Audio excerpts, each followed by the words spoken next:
Permettez-moi, avant de commencer la conférence, avant de céder la parole à Daniel, quelques mots concernant le contexte de la conférence de ce soir.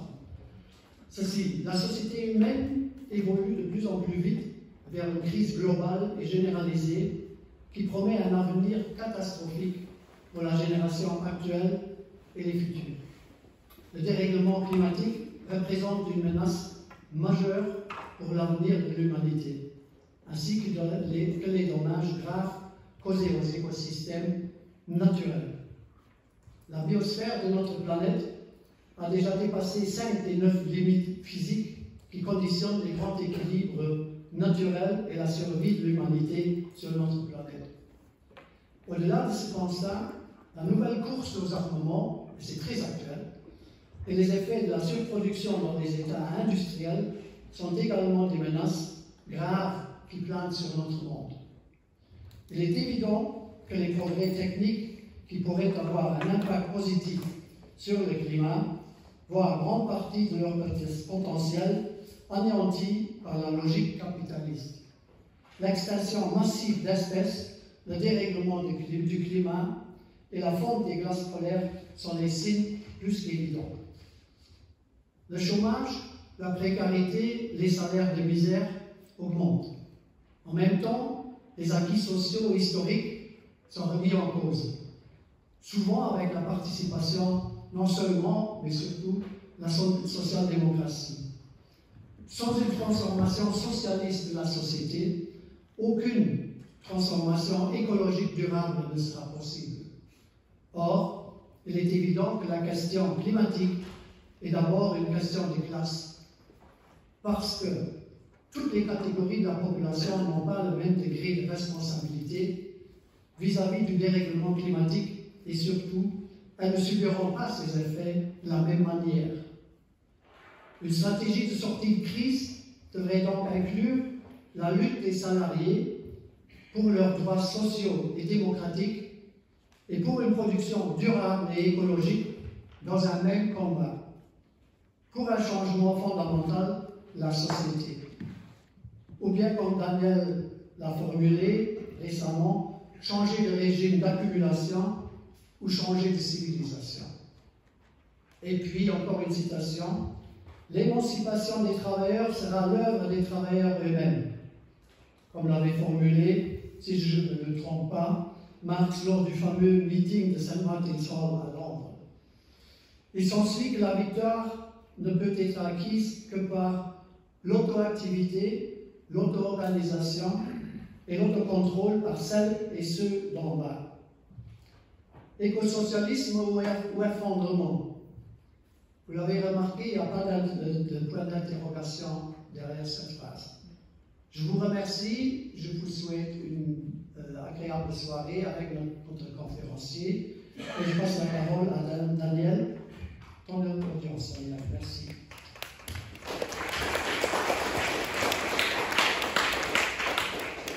Merci Jean-Claude, merci à toutes et tous d'être là. J'ai horreur des PowerPoint. Horreur, je n'en fais jamais, sauf aujourd'hui, parce que j'étais invité pour donner une formation au mouvement ouvrier chrétien de Bruxelles, ce animal bizarre, le mouvement ouvrier chrétien, à la fois syndical et associatif. Et pour les besoins de cette formation, j'avais recours à la seule utilité de PowerPoint, c'est de montrer des graphiques, des figures, etc. Bien. Donc aujourd'hui, vous avez la chance ou la malchance d'avoir un PowerPoint. Et le thème de cette conférence, de cette formation ce matin, c'était les enjeux de l'urgence climatique et de l'urgence écologique en général pour le monde du travail. Donc, c'est peut-être pas à 100% adapté, mais c'est tout de même à 99% correct pour un débat de la gauche face aux urgences écologiques et climatiques, parce que le problème essentiel de la gauche face à ce défi, c'est bien celui-là, c'est comment gagner le mouvement ouvrier, le monde du travail, le mouvement syndical à cette lutte écologique. Il faut changer de système, il faut changer de mode de production pour sauver la planète, mais ceux qui croient qu'on pourrait changer de mode de production sans la participation active des producteurs et des productrices, se mettre le doigt dans l'œil jusqu'à le moment de la fin. Bien. Alors, je suppose que vous connaissez l'auteur de cette citation ridicule, absurde et monstrueuse. Hein, le changement climatique est un canular créé par les Chinois pour ruiner l'économie états-unienne. Je ne vais pas vous dire de qui il s'agit, si vous ne le savez pas, bon, ben on en parlera après à la buvette. Pourquoi je commence par cette citation-là? Pas parce que j'ai l'intention de répondre à cette affirmation grotesque, c'est complètement inutile, je vais dire pourquoi tout de suite, mais parce que je crois qu'elle est très significative. On parlait de changement de système, de changement même de civilisation. La droite, les milieux dirigeants sont convaincus de ça. Ils savent que la question climatique, que le défi climatique leur fait courir le danger, potentiellement, d'une remise en cause totale de leur système. Et je vais montrer qu'effectivement, cette remise en cause est nécessaire. Et donc, leur seule réaction, c'est le déni. C'est le déni. Le changement climatique nous pose un problème, ben c'est que le changement climatique, c'est un canular. De même, la pandémie nous pose un problème, qui est du même ordre d'ailleurs, que le changement climatique, ben la pandémie, c'est un canular. Et se vacciner, ça ne sert à rien. Et porter un masque, non. Bien.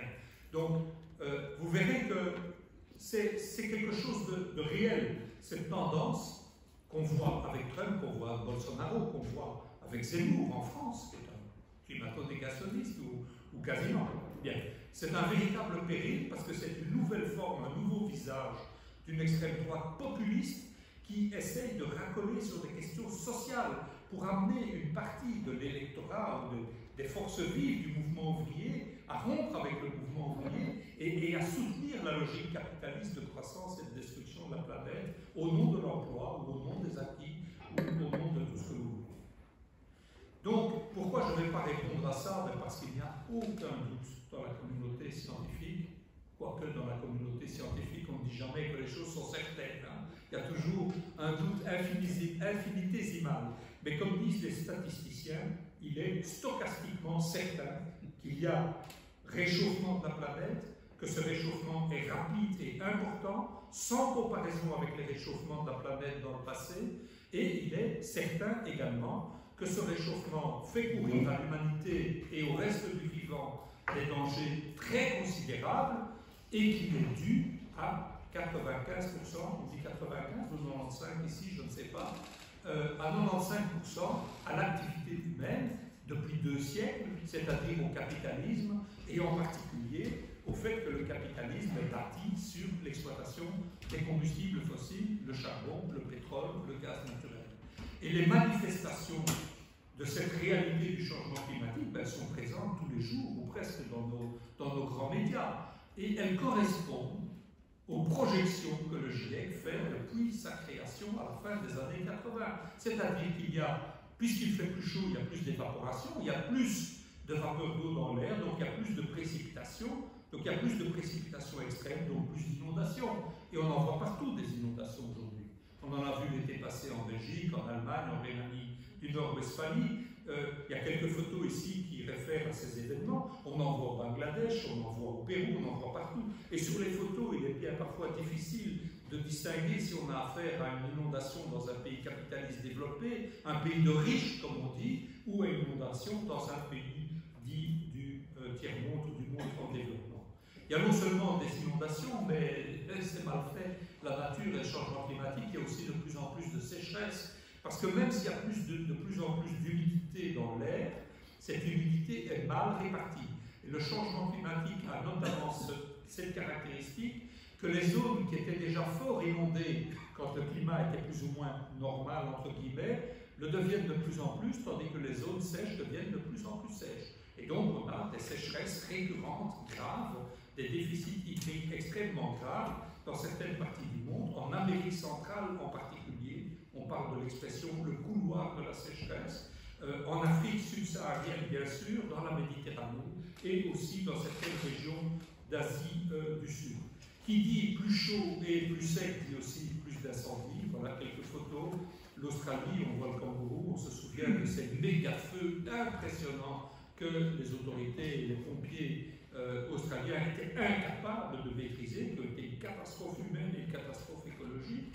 Il y a une photo, là, c'est les feux dans la forêt amazonienne. Tout à gauche en bas, c'est des incendies terribles en Grèce l'année dernière, ou il y a quelques années, je ne sais plus, où il y a eu plus de 80 victimes à déplorer. Le plus grand de tous les dangers, je ne vais pas vous faire un panorama des horreurs qui vous empêcherait de dormir paisiblement cette nuit, mais le plus grand des dangers, c'est ce qui risque de se produire aux deux pôles de la planète, la dislocation des calottes glaciaires du Groenland et de l'Antarctique. Au Groenland, la quantité de glace accumulée, si elle devait disparaître, ferait monter le niveau des mers de 6 à 7 mètres. Dans l'Antarctique, si la quantité de glace accumulée là devait disparaître dans l'océan, c'est de 80 mètres que les océans monteraient. Alors bien sûr, ce n'est pas des disparitions qui vont se faire en un claquement de doigts, pas même en quelques siècles, mais sur l'échelle d'un millénaire, oui. Vous allez me dire, dans 1000 ans, nous serons tous morts, mais pas nos descendants. Et surtout, une fois que ce mouvement de dislocation a commencé, on ne sait pas l'arrêter. Il faudrait un congélateur ou glacer la Terre pour l'arrêter. Et le seul congélateur, c'est les glaciations. Il n'y en a pas prévu, selon les spécialistes, dans les 30 000 ans qui viennent. Là aussi, vous avez un petit graphique qui vous montre la perte de glace dans le changement de la masse de glace sur le Groenland. Il y a un danger symétrique à l'autre pôle de la planète, donc au pôle sud. Je ne sais pas dans les médias luxembourgeois, mais dans les médias belges, il y a une dizaine de jours, pour la première fois, on a parlé du Thwaites glacier. Le Thwaites glacier, il y a plus de 15 ans que le glaciologue en parle. C'est un glacier qui est situé sur la côte ouest de l'Antarctique, qui est un énorme massif de plusieurs glaciers combinés. C'est grand à peu près comme le Texas, et la quantité de glace qui est accumulée sur le Thwaites glacier est estimée à l'équivalent de 3,5 mètres de montée du niveau des océans. Et récemment, les grands médias nous disent que les glaciologues, qui déjà il y a 15 ans disaient la dislocation a probablement commencé, maintenant les glaciologues disent la dislocation est imminente et elle va commencer par la séparation de la langue du glacier qui se poursuit, qui flotte sur l'océan par rapport au glacier lui-même. Mais une fois que cette langue se sera détachée, elle fera monter le niveau des océans, estime-t-on, de 65 cm, mais elle accélérera aussi la descente du glacier qui est en amont. Le processus est décrit ici sur cette petite illustration. Ce glacier, comme un autre d'ailleurs, qui est le Totten glacier, qui est à la côte est, ils ont comme caractéristique tous les deux qui sont insérés sur le socle rocheux de l'Antarctique, mais en dessous du niveau des océans. Or, du fait du changement climatique, les courants océaniques sont modifiés, se réchauffent et viennent lécher le glacier par en dessous et le détacher de son socle rocheux. Et en même temps, comme l'air se réchauffe, l'atmosphère se réchauffe, en été, il peut faire 1 ou 2 ou 3 degrés la journée dans l'Antarctique, des crevasses s'ouvrent dans le glacier, l'eau s'engouffre dans les crevasses, donc on peut avoir un mouvement où d'énormes masses de glace se détachent et glissent dans l'océan, parce que la chose est mal faite, encore une fois. Ce socle rocheux, il est en pente vers les grands fonds. Là, le Seigneur a mal prévu la configuration des lieux, il faut le pardonner. Donc voilà où on en est. Et là, ces glaciologues disent, pour cette langue de glace du Thwaites glacier, ils disent que ça c'est pour dans les 4 à 5 années qui viennent. Donc ils peuvent se tromper évidemment, mais ils peuvent aussi avoir raison. Et on peut penser qu'ils ont tout de même des chances d'avoir raison, parce que toutes les projections qui ont été faites par le GIEC depuis la fin des années 80 se sont vérifiées à ceci près que les projections sont en dessous de la réalité observée. Et notamment le niveau des océans, il monte plus vite que ce que disaient les projections du GIEC. Bien, donc la situation n'est pas particulièrement réjouissante. Et ce graphique est un peu compliqué, je vais essayer de le commenter de façon compréhensible, vous aidera à comprendre que nous sommes déjà dans la catastrophe et que l'enjeu n'est plus d'éviter la catastrophe, mais d'éviter la transformation de la catastrophe en cataclysme. Alors ce graphique, il nous donne quoi? Il nous donne l'évolution de la température depuis 60 millions d'années jusqu'au présent, en fonction du temps donc, mais l'échelle de temps, elle est calibrée autrement pour les différentes périodes historiques. Tout à la gauche, deux secteurs à gauche du graphique, on parle de millions d'années. Les références sur l'axe des abscisses sont des millions d'années. Dans les deux secteurs suivants, la référence, ce sont des milliers d'années avant le présent. Et la toute dernière section, tout à droite, avec l'envol en brun là, de la température, là, ce sont des années. Qu'est-ce qu'on voit là-dessus? On voit que, si on tient compte du fait que les échelles temporelles sont tout à fait différentes, on voit que le réchauffement auquel on assiste aujourd'hui, il est relativement récent. En fait, il a débuté avec la révolution industrielle, mais de façon imperceptible, et c'est après la Deuxième Guerre mondiale qu'il s'emballe du fait de l'accumulation dans l'atmosphère, principalement de ce CO2, qui est un gaz qui ne disparaît de l'atmosphère que absorbé par les plantes vertes ou dissous dans les masses d'eau océaniques. Et vous voyez là les repères 2005, par exemple, 2100, 2200. La partie brune de la courbe vous indique l'évolution probable projetée des températures selon les GIEC dans un scénario où on continue à ne rien faire ou à quasiment ne rien faire, qui est en gros le scénario actuel.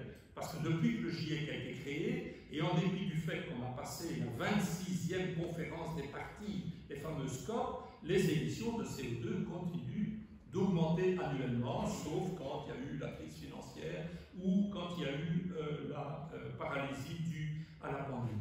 Donc si on ne fait rien, vous voyez la courbe brune, et vous voyez, si vous imaginez une ligne horizontale qui part de la cote 2200 et qui va vers la gauche du graphique, jusqu'au moment où vous croisez la courbe des températures historiques, vous voyez que si on continue à ne rien faire, les températures du globe vont nous ramener 50 millions d'années en arrière dans l'Éocène, à une époque où il n'y avait peut-être pas de glace, on n'en est pas certain. En tout cas, on pense que les calottes glaciaires se sont formées pour celles de l'hémisphère nord il y a 3 ou 4 millions d'années, et pour celles de l'hémisphère sud, il y a environ 40 millions d'années. Donc, aller 50 millions en arrière, 50 millions d'années en arrière, fait potentiellement courir le danger qu'on enclenche l'engrenage qui nous ramènerait à une planète sans glace ou avec beaucoup moins de glace qu'aujourd'hui, et donc avec un niveau des océans considérable, sans commune mesure avec ce qu'on connaît actuellement. Bon, ça c'est pour le scénario cataclysmique.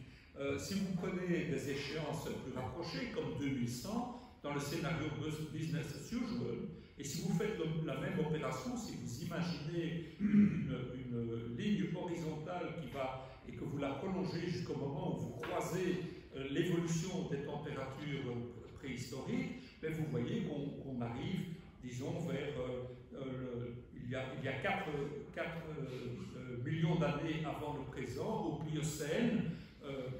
L'espèce humaine n'existait pas, l'espèce humaine Homo sapiens n'existait pas, même le genre Homo n'existait pas, et les climatologues pensent que le niveau des océans était 20 à 30 mètres au-dessus de ce qu'il est aujourd'hui.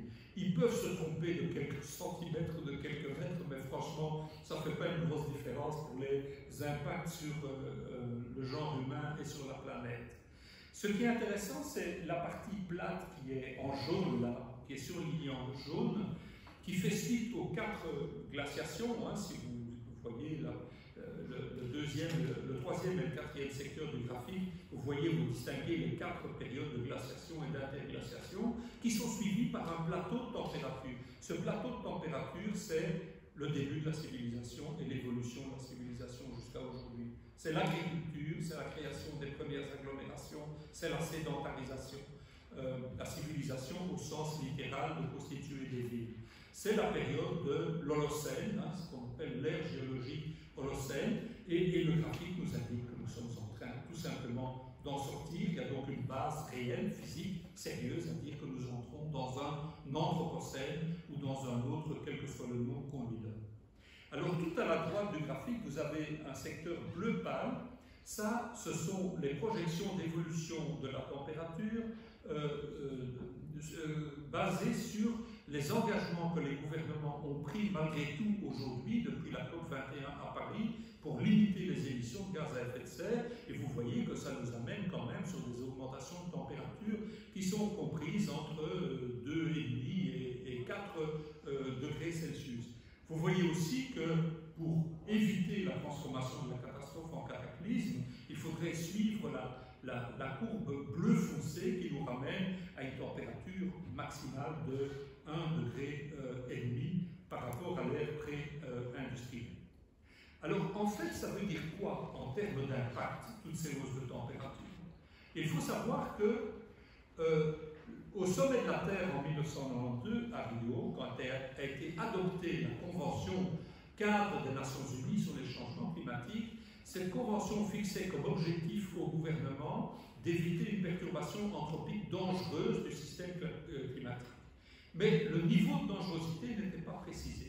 Et il a fallu attendre presque 25 ans, jusqu'à la COP 21 de Paris en 2015, pour que ce niveau de dangerosité soit précisé. Qu'a dit l'accord de Paris? Il a dit, enfin précisé, plus ou moins. L'accord de Paris a stipulé que l'objectif était de maintenir le réchauffement bien au-dessous de 2 degrés Celsius par rapport à l'ère pré-industrielle, tout en continuant les efforts pour ne pas dépasser 1,5 degré.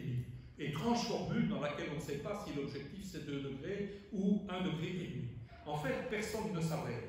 À Paris, ce débat a eu lieu pourquoi? Parce que sur base des rapports des scientifiques, des rapports du GIEC, les petits États insulaires dont l'existence physique est menacée dans les 40 ou 50 ans qui viennent, peuvent être submergés, les petits États du Pacifique là, et les pays les plus pauvres, notamment du continent africain, ont fait le Barnum, ils ont fait le Ramdam. Ils ont dit, mais nous, pour nous, si on dépasse 1,5 degré, c'est le désastre. Et ils ont obtenu cette satisfaction dans l'accord, cette formule un peu ambiguë, bien en dessous de 2, tout en continuant les efforts, blablabla. Après cet épisode de la COP 21, le secrétariat de la Convention des Nations Unies s'est adressé au GIEC avec une demande précise. Faites-nous un rapport spécial indiquant la différence entre 1,5 degré et 2 degrés de réchauffement. Je ne vais pas vous lire tout ce qui est sur le slide ici, j'espère que vous le voyez. Donc il y a eu ce rapport spécial, il y a un résumé, comme tous les rapports, je vous invite à le lire parce qu'il est véritablement édifiant. J'ai sélectionné ici un certain nombre d'indicateurs qui permettent de matérialiser la différence entre un réchauffement d'1,5 degré et un réchauffement de 2 degrés. C'est important, pourquoi? Parce que le commun des mortels se dit, bon, 1,5 degré de plus ou de moins, quelle différence? Ben, la différence, elle est tout à fait significative. Par exemple, pour ce qui est de l'avenir des massifs coralliens, qui protègent des côtes et qui sont des lieux de haute diversité, de biodiversité, et des lieux très riches et très importants pour les populations, parce qu'il y a beaucoup de poissons, beaucoup de mollusques, beaucoup de crustacés, etc. Et vous voyez là, pour 1,5 degré, 70 à 90% des massifs de coraux sont probablement, disparaîtraient probablement, à 2 degrés, c'est 99%, c'est l'extinction totale. Si vous voyez la hausse de la part de la population exposée aux inondations, la dernière ligne, je ne commande que celle-là, l'augmentation de cette part de population serait de 15% selon les études, 1,5 degré, elle serait de 24% à 2 degrés, c'est-à-dire 1,6 fois pire. Donc il vaudrait mieux éviter les 2 degrés, n'est-ce pas, et rester au 1,5 degré dans la mesure où ce serait possible. Voici une autre évaluation qui est très intéressante, qui porte sur les impacts du réchauffement sur la biodiversité. Et on vous donne là, c'est une étude très récente de 2018, parue dans Science, qui vous donne le pourcentage d'espèces à risque d'extinction en 2100 dans 3 scénarios, 1,5 degré de hausse de température en vert, 2 degrés en orange, 3,2 degrés en rouge orangé. Et vous voyez là les chiffres pour les vertébrés, pour les plantes et pour les insectes, 3 degrés, 3,2 degrés de réchauffement, c'est la catastrophe. C'est la catastrophe. 3,2 degrés, c'est les projections qui sont faites aujourd'hui sur base des plans climat qui ont été rentrés par les gouvernements auprès de la Convention cadre des Nations Unies sur le changement climatique. Chaque gouvernement a dû élaborer son plan climat, on appelle ça les contributions nationalement déterminées, dans le jargon des négociations climatiques, et les scientifiques ont compilé toutes ces contributions et conclu que la hausse de température c'est 3,2. Et vous voyez l'impact sur la biodiversité. Alors les gens qui sont vraiment bordés peuvent se dire, bon, ok, on peut se passer de quelques bestioles, de quelques plantes et surtout de ces insectes qui nous emmerdent, mais il faut tout de même faire remarquer que nous sommes des vertébrés parmi d'autres, que nous en mangeons, pas tous, mais en tout cas nous mangeons tous des plantes, et que ces plantes que nous cultivons, elles ont besoin des insectes pour être pollinisées. Okay? Donc, autrement dit, nous faisons partie de la nature, nous sommes la nature, et comme disent les jeunes activistes qui occupent différents lieux de grands pollueurs, différentes entreprises, nous ne défendons pas la nature, nous sommes la nature qui se défend. Ils ont raison. Continuer à détruire la biodiversité, c'est continuer à nous tirer une balle dans le pied et menacer notre propre existence. Alors, est-il possible et à quelles conditions de ne pas dépasser 1,5 degré? Il faut savoir que nous sommes aujourd'hui à plus 1,2 degré par rapport à l'ère pré-industrielle, et il faut savoir qu'au rythme actuel des émissions, le cap du 1,5 degré sera franchi en, vous avez une idée? 30. 2030. 2030. Ça, c'est la projection des scientifiques du GIEC. Au rythme actuel, on passe le 1,5 degré en 2030. J'ai oublié de mentionner à propos des calottes glaciaires que selon le rapport spécial du GIEC sur le 1,5 degré, le seuil de dislocation, de début, le tipping point, comme on dit, du début de la dislocation du Groenland, il se situe quelque part entre 1,5 degré et 2 degrés de réchauffement. Okay? Donc en 2030, on passerait le 1,5 degré, donc on entre dans la période dangereuse où la dislocation de cette énorme calotte glaciaire du Groenland peut commencer et être très difficile à arrêter, sauf si on invente un congélateur mondial. Donc il vaudrait vraiment mieux rester sous le 1,5 degré, mais est-ce possible? Les experts disent que c'est encore possible. Je pense que c'est en tout cas extrêmement compliqué et que ça implique des changements sociaux structurels sur lesquels je viendrai un peu plus loin dans l'exposé. En tout cas, ce qui apparaît et sans discussion, c'est que si on veut avoir 2 chances sur 3, ce qui est quand même pas tellement, hein, 2 chances sur 3. Si vous êtes à l'aéroport, qu'on vous dit vous pouvez monter dans l'avion, il y a 2 chances sur 3 qu'il arrive à destination. Je ne sais pas ce que vous faites, moi je reste sur le tarmac. Hein. Donc, pour avoir 2 chances sur 3 de rester sous 1,5 degré, il faut que les émissions suivent la courbe verte là, tout en bas sur le graphique, c'est-à-dire qu'elles diminuent au moins de moitié au niveau mondial d'ici 2030 et que les émissions nettes soient égales à 0 en 2050.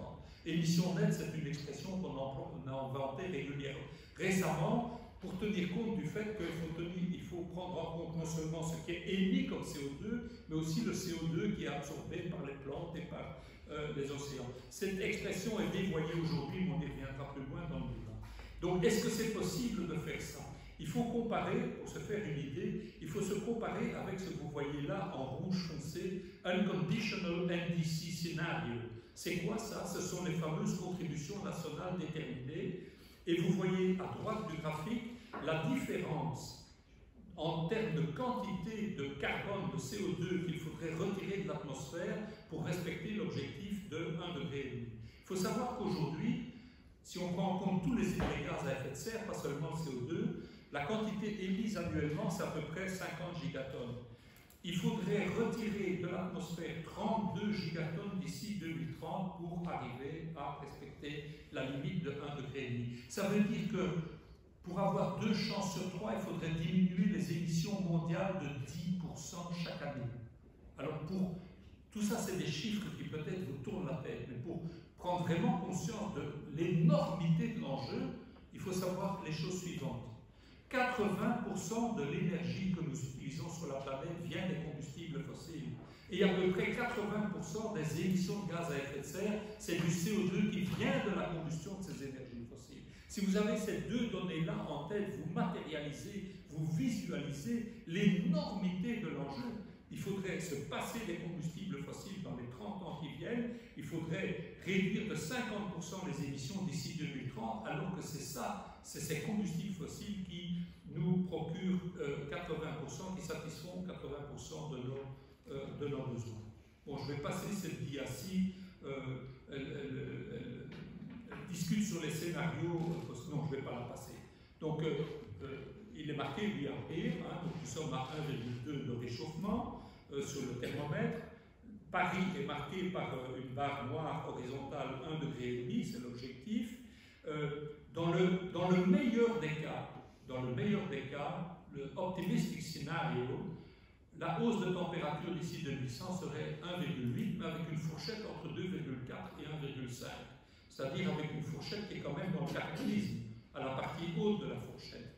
Alors, ce schéma qui est issu du travail d'une ONG, qui est porté par des scientifiques, qui est reconnu pour son sérieux, qui s'appelle Climate Action Tracker, ce scénario optimiste, en fait, il est tellement optimiste qu'il est complètement irréaliste, parce qu'il est basé sur quoi?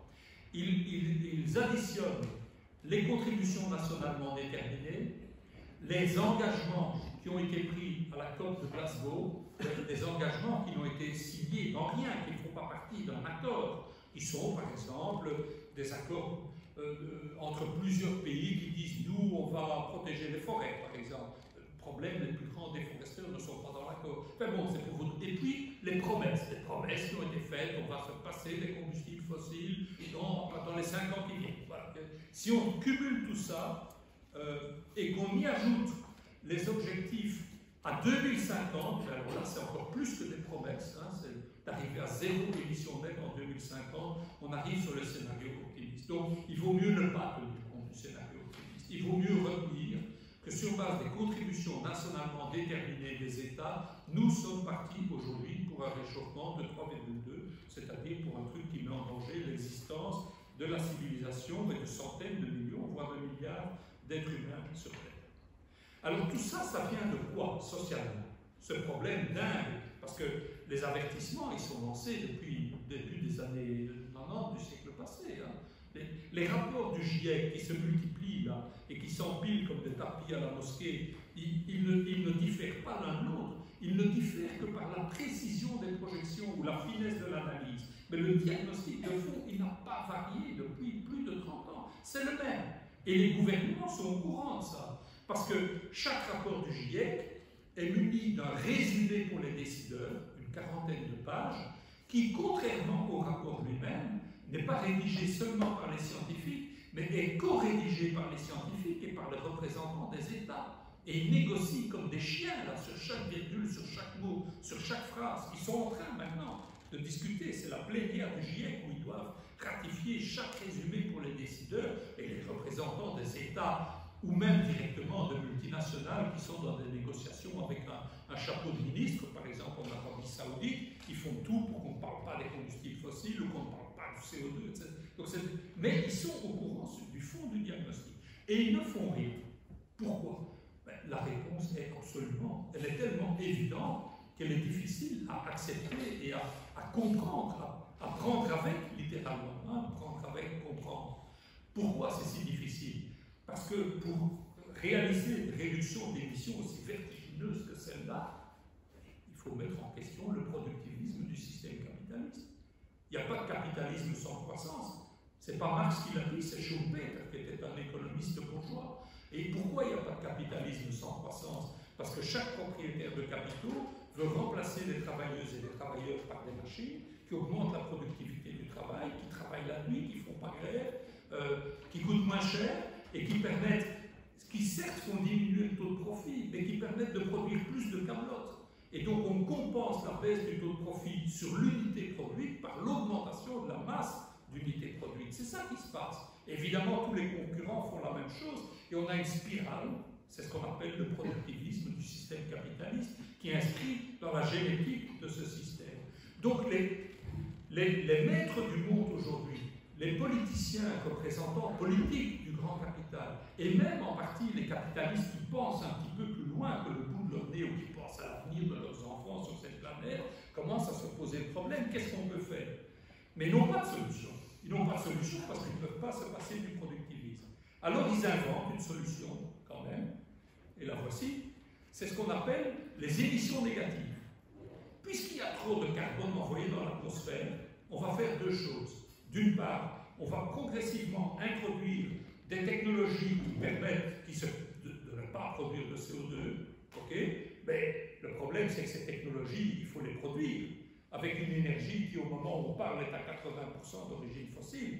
Donc, toute autre chose étant égale, produire les éoliennes, les panneaux photovoltaïques, les microcentrales hydroélectriques, tout ce que vous voulez, la géothermie, tout ça, ça demande de l'énergie, donc ça implique plus d'émissions. Donc ça, c'est le premier volet. Les technologies, et là-dedans, il y a le nucléaire. Macron, 6 nouveaux EPR planifiés, n'est-ce pas, pour la France, et 8 en études. La Chine, 100 nouveaux EPR. La folie technologique. Premier volet. Les technologies qui vont essayer de réduire quand même les émissions un petit peu. Et le deuxième volet, c'est les technologies à émissions négatives. Et ici, vous avez un graphique qui vous montre, concentrez-vous sur le degré et demi, donc sur l'image de gauche. C'est le graphique d'un gouvernement particulier, je crois que c'est un document qui a été fait pour le gouvernement britannique, peu importe, et qui vous montre l'idée. L'idée, c'est, puisque les absorptions spontanées de CO2 par les écosystèmes, par les plantes vertes, par les océans, sont insuffisantes pour compenser tout le CO2 qu'on envoie en l'air, on va inventer des machines pour retirer du CO2 de l'atmosphère. Ça, c'est le plan. Et on va planter plus d'arbres. Et c'est ce qui apparaît en dessous de la ligne des abscisses, hein, sur le graphique, en rouge brun ou en rouge foncé. Ça, c'est le retrait de CO2 de l'atmosphère.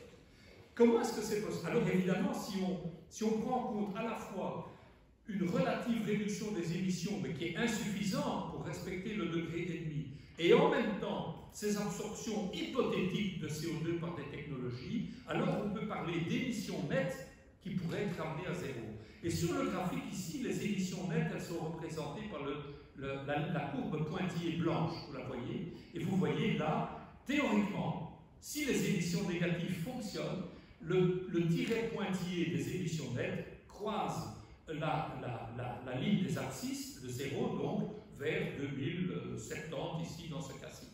Trop tard, il faudrait que ce soit en 2050, mais pas d'importance, on va augmenter la quantité d'émissions négatives et on arrivera, de technologie, on arrivera en 2050. Alors c'est quoi ces technologies? C'est des trucs absolument délirants, absolument délirants. La plus mûre d'entre elles, c'est ce qu'on appelle la bioénergie avec capture et séquestration du carbone. L'idée est assez simple en fait. L'idée c'est, on va remplacer les combustibles fossiles dans les installations fixes de combustion, on va les remplacer par de la biomasse. Ok? Parce que la biomasse, en croissant, elle absorbe du CO2, c'est la photosynthèse, on a appris ça à l'école. Donc si à la sortie de ces installations de combustion, on capte le CO2 et qu'on l'enfouit sous terre, c'est ce qu'on appelle la capture géologique du CO2, et qu'on fait repousser de la biomasse pour alimenter le cycle, à la longue, on devrait réduire la quantité de CO2 dans l'atmosphère. Sur papier, ça semble inattaquable. En pratique, c'est autre chose parce qu'on n'a pas testé ça. On ne sait même pas si ça peut fonctionner. On ne sait pas si ça peut fonctionner à l'échelle nécessaire pour éviter de franchir le degré et demi, voire d'arriver à 3,2. Mais peu importe. Comme le capitalisme dépend du productivisme, il faut que les technologies à émissions négatives fonctionnent. Ils l'ont décidé et c'est ça qu'ils vont mettre en œuvre. Les conséquences sociales et écologiques de cette idée-là sont absolument redoutables. Pour retirer ne fût-ce que 3 gigatonnes de carbone de l'atmosphère chaque année, c'est-à-dire moins d'1 dixième de ce qu'on y injecte, moins d'1 dixième. Il faudrait planter de la biomasse, parce que la biomasse, il lui faut des superficies, et il faudrait des superficies qui équivaudraient entre 18 et 25% de la surface agricole cultivée en permanence aujourd'hui. Vous vous rendez compte de ça? Ça veut dire 2 choses. Ça veut dire que ou bien ces plantations de biomasse, on les fait hors des superficies agricoles aujourd'hui, et alors c'est la catastrophe pour la biodiversité, c'est un coup de grâce pour la biodiversité, parce que ce n'est pas des forêts qu'on plante, hein, c'est des plantations d'eucalyptus ou de saules ou de grandes herbes plein de pesticides, irrigation, tout le bazar. Ou bien on prend ces superficies sur les surfaces agricoles et alors il y a un gros problème pour l'alimentation de la population mondiale. Mais peu importe, c'est ça l'orientation aujourd'hui. Dans le 5e rapport d'évaluation du GIEC, celui qui a servi de base à Paris, 95% des scénarios incluaient le déploiement massif de cette technologie au cours du 21e siècle. 95% des scénarios. C'est-à-dire que ceux qui font de la modélisation et des scénarios d'évolution du climat sont en fait complètement sous la coupe de l'idéologie néolibérale. Ils ne peuvent pas imaginer une société qui ne soit pas dopée à la croissance, au produire plus, au consommer plus, au transporter plus, plus en permanence, et donc ils impliquent dans leur modèle le recours à cette technologie d'apprenti sorcier. Même celles-là, ils ne sont pas sûrs, personne ne peut être sûr que ça peut marcher, indépendamment des conditions, des conséquences désastreuses sur le plan écologique et social, il n'y a pas de certitude que ça marche. Donc de plus en plus revient dans le débat une autre technologie encore plus dangereuse qu'on appelle la géo-ingénierie. Et la géo-ingénierie, c'est quoi? Là, c'est plus l'idée de retirer du CO2 de l'atmosphère. Là, l'idée, c'est d'envoyer dans la haute atmosphère des particules réfléchissantes ou des miroirs, ou des trucs qu'on mettrait sur orbite, qui réduiraient la quantité de rayonnement solaire qui entre dans l'atmosphère. Si ça marchait, on réduirait le réchauffement, mais on ne changerait rien à la quantité de CO2 dans l'atmosphère. Donc on ne changerait rien à une des conséquences dramatiques de cette quantité de CO2 dans l'atmosphère, qui est l'acidification des océans. Bien. Donc c'est là qu'on en est. Alors, c'est à partir de là qu'on peut discuter, disons, une vision de classe ou une vision de gauche sur cette histoire climatique. Parce que s'il y a une chose que nous savons tous, c'est que le système capitaliste, c'est un système qui vise au profit, et que le profit, il sert à alimenter la consommation des fractions les plus riches de la société. Et ça, on a tous eu un ABC de la critique du capitalisme qui nous dit ça. Et ici, c'est des graphiques très intéressants parce qu'ils vous montrent la distribution des émissions de CO2 en fonction des catégories de revenus.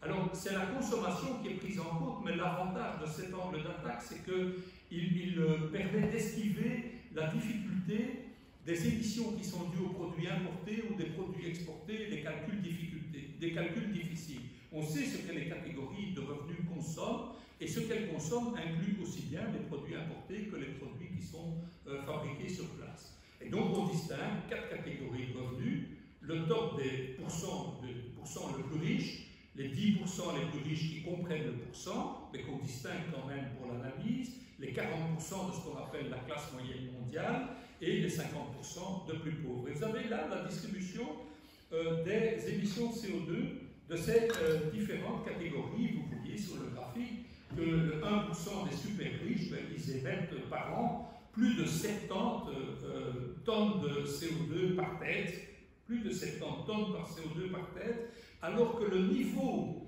d'émissions moyen par tête qu'il faudrait atteindre en 2030 pour respecter le 1,5 degré, il est là sur le graphique, c'est 2,1 tonnes de CO2. Ok? Eux, ils sont en plus de 70 tonnes. Les 10%, ils sont autour de 22 ou 23 tonnes. Les 40% de la classe moyenne mondiale, ils sont autour de 7 ou de 5 ou de 6%, ou de 4% plutôt, je crois. Et les 50%, ils sont en dessous du minimum.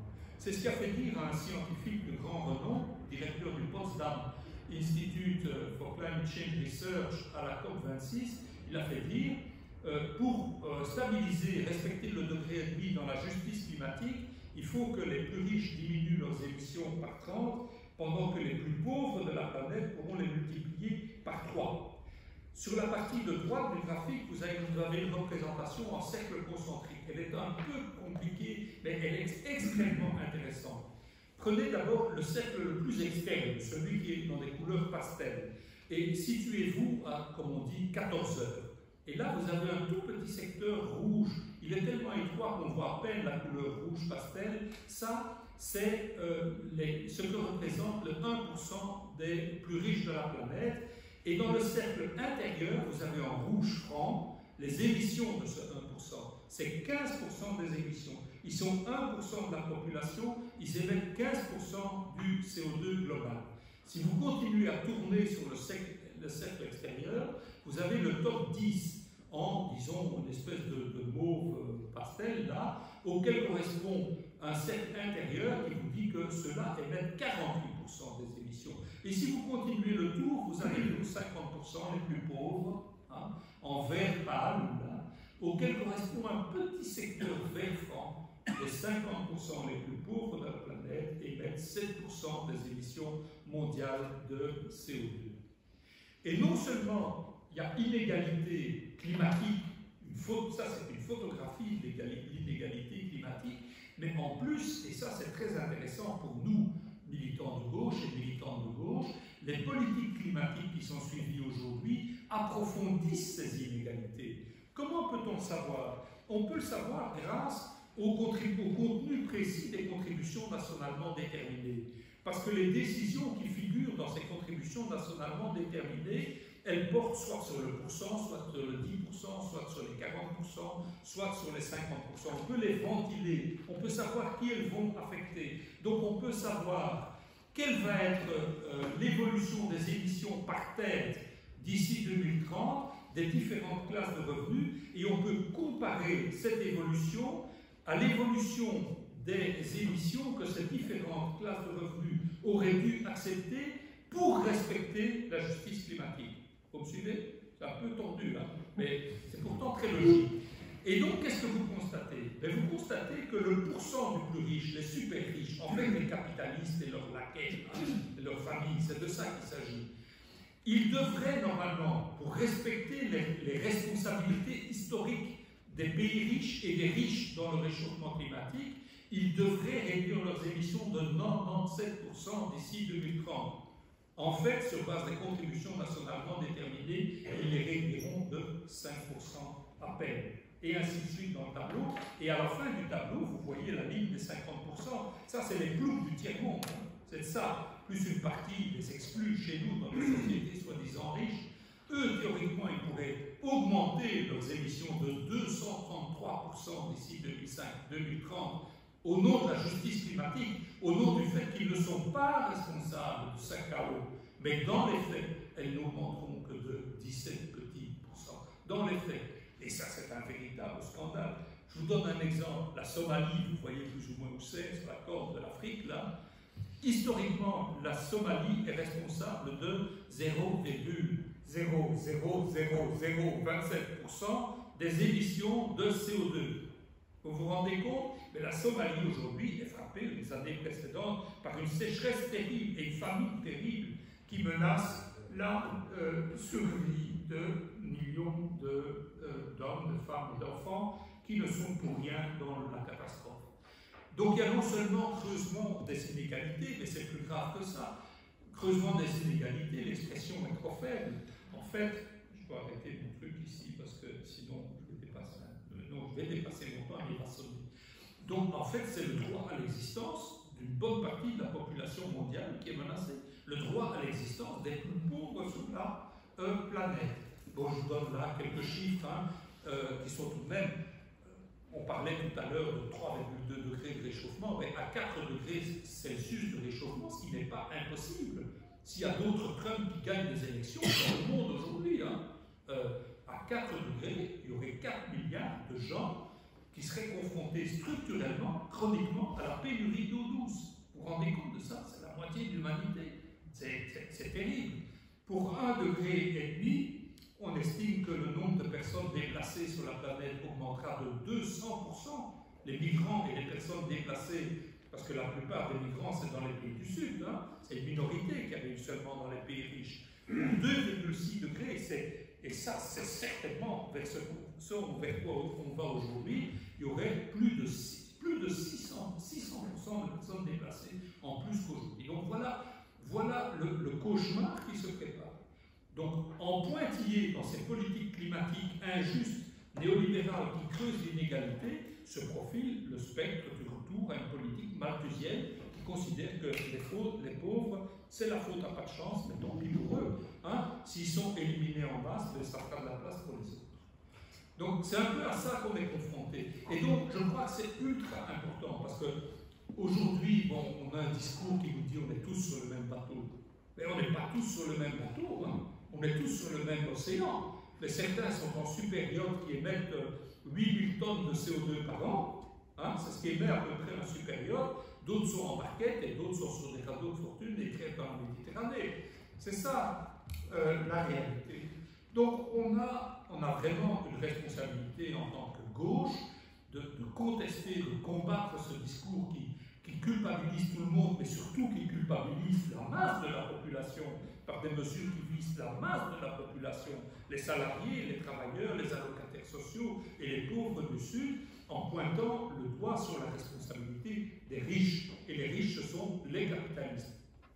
On dit les riches parce qu'ici, on les aborde en tant que consommateurs. C'est beaucoup plus difficile de cerner leurs responsabilités climatiques par le biais de la production. Pourquoi c'est difficile? Parce que là, il faudrait avoir la clarté, la transparence sur leurs investissements. Et ça, comme on le sait, c'est très difficile à avoir avec les comptes offshore, avec le secret bancaire. Hein, vous êtes bien placé au Luxembourg pour savoir de quoi il s'agit, si je me trompe. Bien, bien.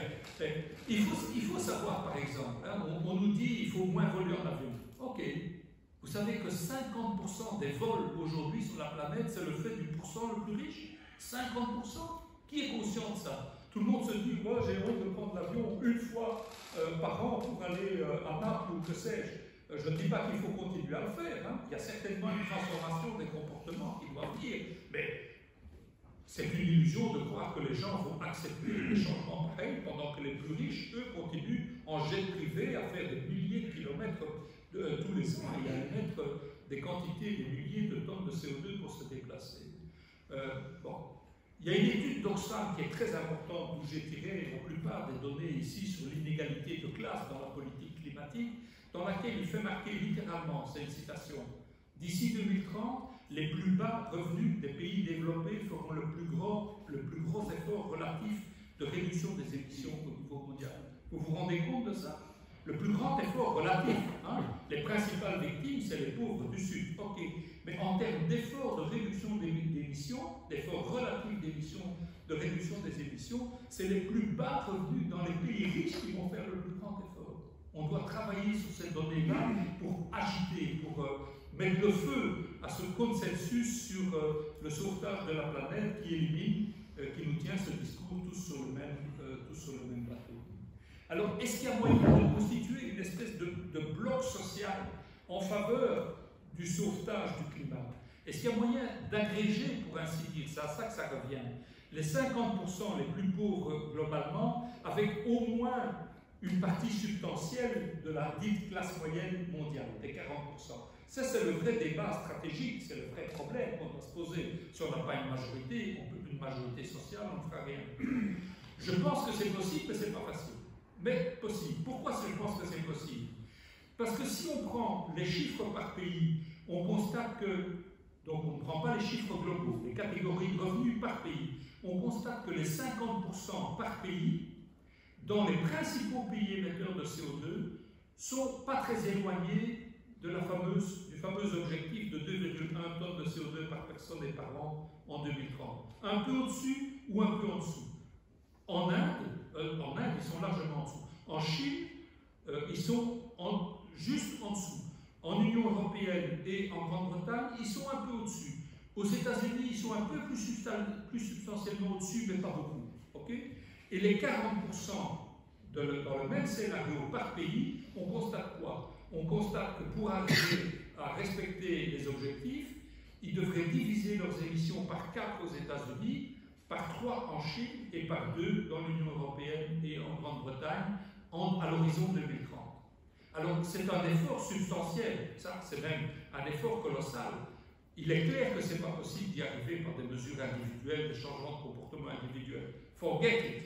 Il faut des mesures structurelles. Mais c'est là que ça devient intéressant politiquement pour la gauche, n'est-ce pas?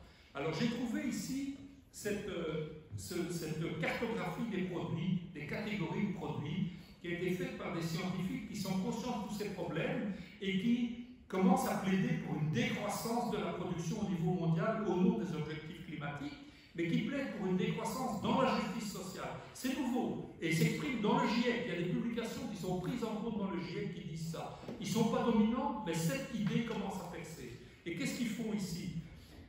Ils examinent les produits en fonction d'un gradient vertical qui est au plus on monte, au plus sont des produits consommés par les plus riches.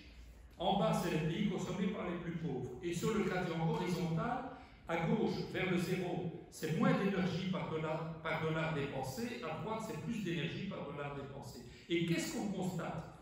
Que les riches qui sont dans la partie rose de la figure, ils consomment beaucoup de produits que consomment peu les autres et qui demandent beaucoup d'énergie par dollar investi. C'est-à-dire quoi? Des vols en avion, des packages de holiday package, hein, donc vol plus hôtel, plus sauna, plus tout ce que vous voulez, beaucoup de véhicules, et notamment les SUV, hein, la vente des SUV, c'est propulsé aujourd'hui, c'est les riches essentiellement qui achètent, etc. Donc voilà, tandis que les pauvres, eux, achètent des choses qui essentiellement consomment moins d'énergie par dollar dépensé. Et donc les conclusions politiques, c'est quoi quand on parle de mesures structurelles? C'est que le problème des riches, il faut le résoudre par l'impôt et la régulation, tandis que le problème du fait que les pauvres sont au-dessus des 2,1 tonnes de CO2 par an, il faut le résoudre par l'investissement public et l'efficience bas carbone. Bien. Alors, où est-ce que j'avance ici? Donc, sur base de ces constats-là, sur base du constat qu'il y a une politique de classe qui est redoutable, il faut essayer de développer une contre-politique, une alternative de classe. Alors, je ne vais pas improviser ici un programme articulé sur tous les points, mais quelques éléments. Certains de ces éléments sont des éléments immédiats sur lesquels il faudrait se battre tout de suite aujourd'hui. Le premier, c'est par exemple stop aux mécanismes de marché dans la politique climatique. Ces mécanismes ne marchent pas. Planter des arbres en Colombie, avoir avec ça des droits pollués qu'on vend à des entreprises en Europe ou aux États-Unis pour qu'elles puissent continuer à émettre, ça ne marche pas. La preuve est faite, on le fait depuis 20 ans et les émissions continuent d'augmenter. Il faut donc des mesures de régulation. Il y a des choses qu'on doit décider, qu'on doit interdire. Par exemple, savez-vous que les émissions de méthane, il y a énormément de fuites de méthane dans les réseaux gaziers. Énormément. Il y a des études qui chiffrent ça. En plus, il y a plein de fuites de méthane aux puits de pétrole et aux mines de charbon. Il est facile de les supprimer, relativement facile techniquement, et ça ne coûte pas extrêmement cher. Il faudrait imposer aux propriétaires des réseaux gaziers, des mines et des puits de pétrole de supprimer leurs émissions de méthane et avoir une inspection, un contrôle à la clé et des pénalisations s'ils ne le font pas. Et ça permettrait d'éviter 0,5 degré de réchauffement Celsius. 0,5 degré Celsius de réchauffement d'ici 2050. 1,5 degré. Au point où on en est, ça peut faire une fameuse différence. Mais le néolibéralisme ne veut pas ça. Un autre exemple, c'est celui des gaz fluorés. Ce sont des gaz industriels, ils n'existent pas dans la nature. Ils ont un pouvoir réchauffant qui est plusieurs milliers de fois supérieur à celui du CO2. Ils restent dans l'atmosphère jusqu'à plusieurs dizaines de milliers d'années.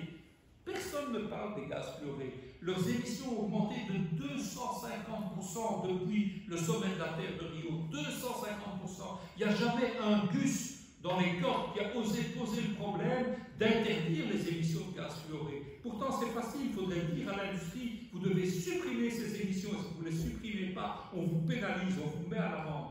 Donc, stop au mécanisme de marché, régulation, une politique anti-néolibérale. Je crois que c'est le premier point. Deuxièmement, il faut une contre-réforme fiscale, c'est aux riches de payer. Il y a des implications sociales là-dessus. Ça veut dire qu'il faut dire pas les pattes des salaires aussi. On est aujourd'hui en train de culpabiliser le monde du travail, il faut vous serrer la ceinture, vous faire des efforts, le déficit, la sécu, etc. Mais chaque fois qu'on donne $1 aux pourcents les plus riches, ils émettent 30 fois plus de CO2 ou 40 fois plus de CO2 que quand ce même dollar est donné à des prolétaires. Qui vont faire quoi avec ce dollar? Ils vont acheter de la nourriture, acheter des vêtements pour les enfants, un jouet pour les enfants. Ce n'est pas des émissions, ce n'est pas comme avoir un super yacht ou un deuxième jet privé. Donc, pas les pattes des salaires aux riches de payer, des taxes sur la fortune, la levée du secret bancaire, un cadastre des patrimoines, toutes ces revendications-là. Troisième axe, c'est qu'il faut moins de privé, plus de public, dans les transports, dans l'eau, dans l'énergie, dans la banque. L'eau, pourquoi est-ce qu'on doit payer l'eau? C'est absurde. Absurde. Il y a aujourd'hui une centaine de villes en France où l'eau est gratuite jusqu'à satisfaction des besoins de base. Alors là, ça varie entre 20 litres par personne et 50 litres par personne. Qu'est-ce qu'on constate dans ces 100 villes-là? La consommation n'a pas augmenté.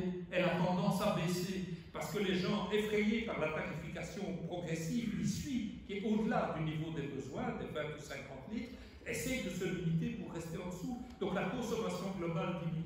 Donc gratuité et moins de privé, plus de public. Et alors là, quatrième axe, là on touche vraiment l'os, et ce qui est difficile à gauche et dans le mouvement ouvrier, c'est que si on veut décroître pour être à la hauteur du défi, il faut supprimer les productions inutiles. Il faut produire moins, il faut transporter moins de camelotes, il faut consommer moins de camelotes. Mais si on supprime des productions, il faut évidemment convertir les travailleurs et les travailleuses. Sinon, on ne les aura pas. On n'aura pas les 40% et même pas les 50% dans le combat pour relever le défi climatique. Cinquième axe, je vais très vite, il faut basculer d'un système qui est centré sur la production vers un système qui est centré sur la reproduction sociale, c'est-à-dire sur le prendre soin des personnes et de la nature. Il faut produire moins pour les besoins, travailler moins, donc réduire le temps de travail et travailler tous et toutes, et tout ça doit faire l'objet d'un plan de contrôle, de démocratie et de participation. Je vais passer ça, mais c'est très intéressant, mais j'ai bien été dans le débat, mais j'ai débordé le temps. Alors les plans, donc ça reste un livre comme ça qu'on a sur une table dans un tiroir, ça ne sert à rien.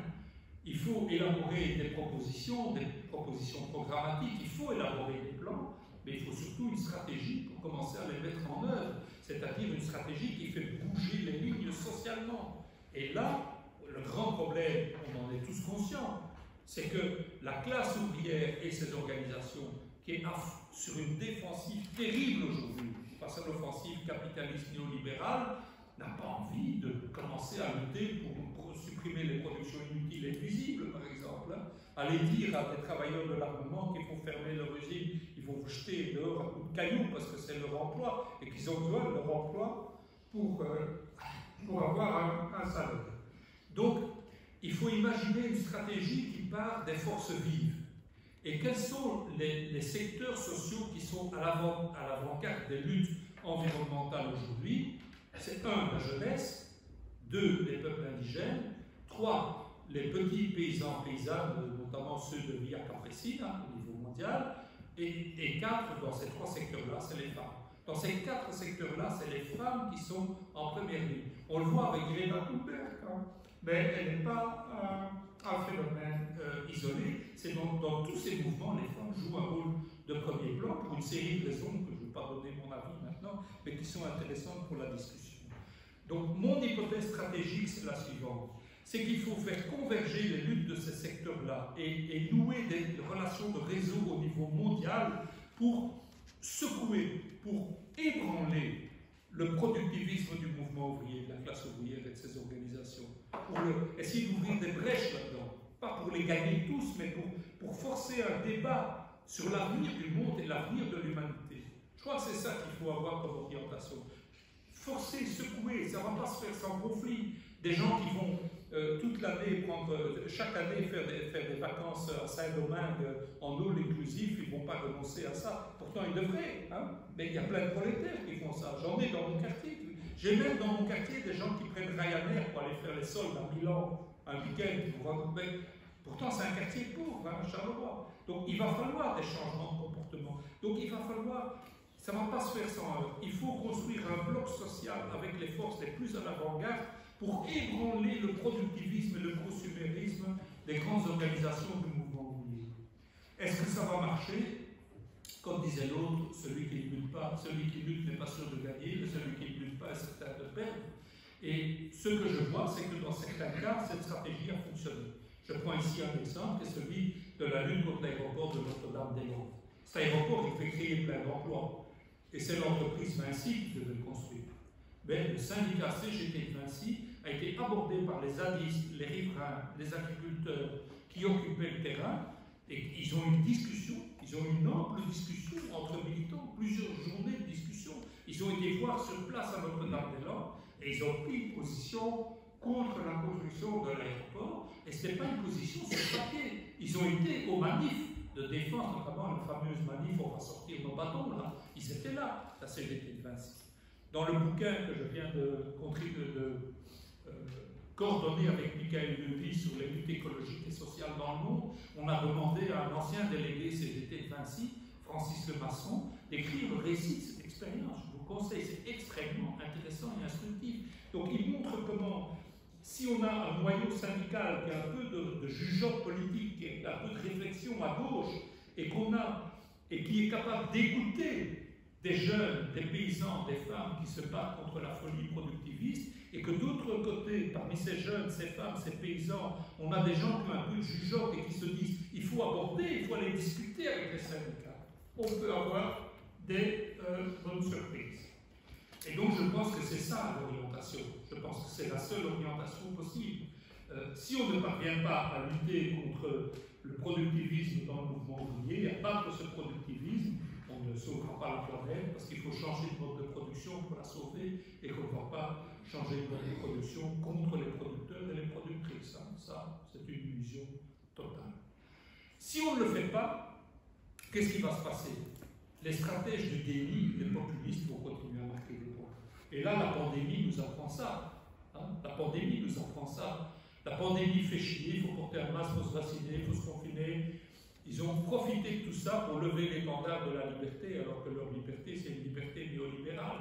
Et pour attraper dans leur filet des partis des classes populaires, et pour emmener tout ça vers la droite extrême et vers l'extrême droite, c'est un avertissement. Ils feront la même chose sur le changement climatique. Ils ont déjà commencé à le faire. C'est ce que fait Trump, c'est ce que fait Bolsonaro, c'est ce que fait Zemmour. C'est ça la menace. Et alors là, ils saperont la base même sur laquelle le mouvement ouvrier, ses organisations se sont bâties. Et là, eh bien, là, on aura un risque de glisser dans la barbarie pure et simple.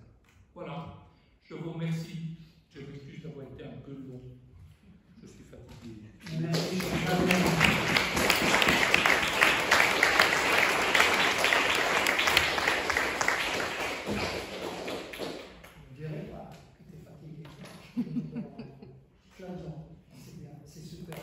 Comme tu as dit, ça fait tourner la tête un tout petit peu. J'aurais des questions multiples à poser, mais je laisse à l'assistance ces questions à poser. Je vous dis que maintenant, bon, Daniel a un tout petit peu abusé de son temps, mais c'est bien, c'est super. Non, je m'excuse. Non, aucun souci. On a encore une demi-heure à peu près pour une sorte de... On peut prendre 3 quarts d'heure. 3 quarts d'heure? Oui, ok, d'accord. On prend 3 quarts d'heure. Oui, moi je veux bien. Pour réponse, question-réponse. Donc, est-ce que vous savez comment ça fonctionne devant vous, les micros? Vous poussez sur le petit bouton micro 1 et vous parlez. Et bon, moi je vais prendre les prises de parole.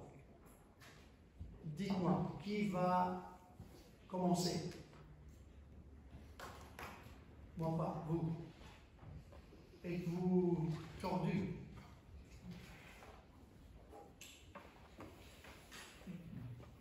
Jean, tu avais annoncé de poser quelques questions. Voilà. Jean, tu as la parole. Je vais commencer alors tout le monde.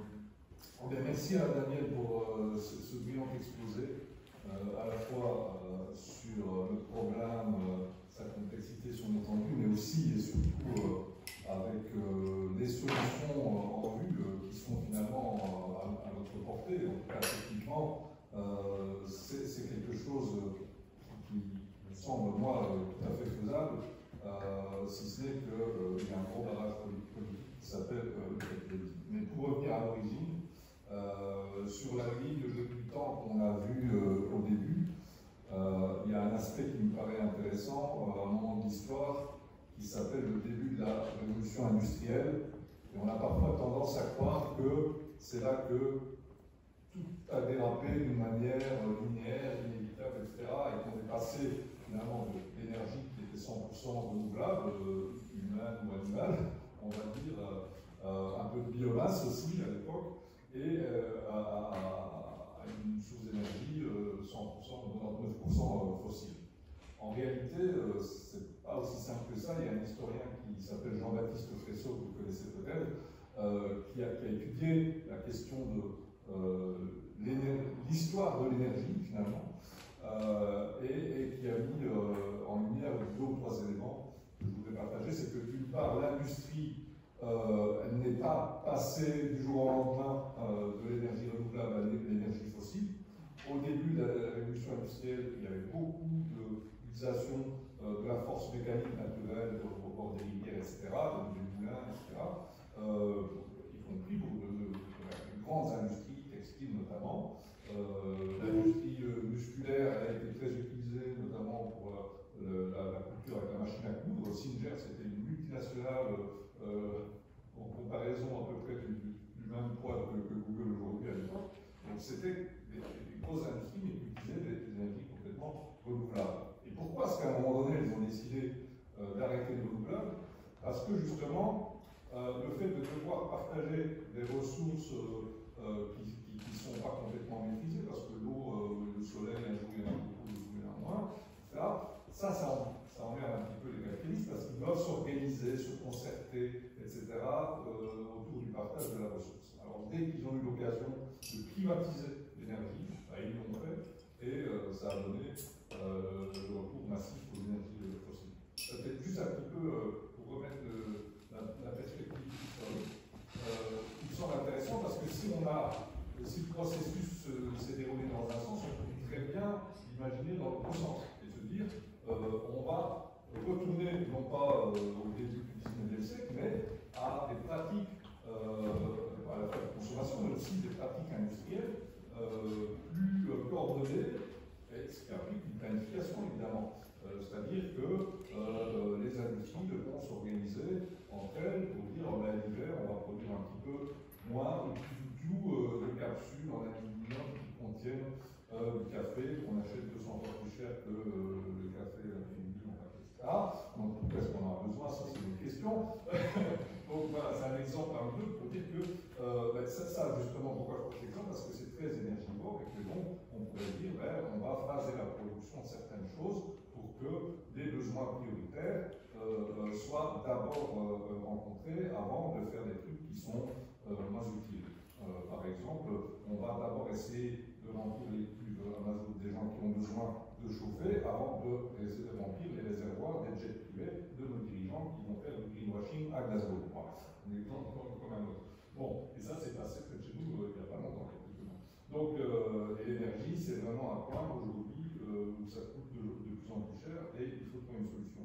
Et dans les solutions que vous avez présentées, moi je termine, il y a ce qui me paraît très important, c'est la planification et le fait de rendre public un certain nombre de choses, donc de collectiviser. Le transport, c'est une évidence, mais le chauffage aussi. Parce que si on veut être efficace pour se chauffer, c'est pas avec chacun sa petite chaudière,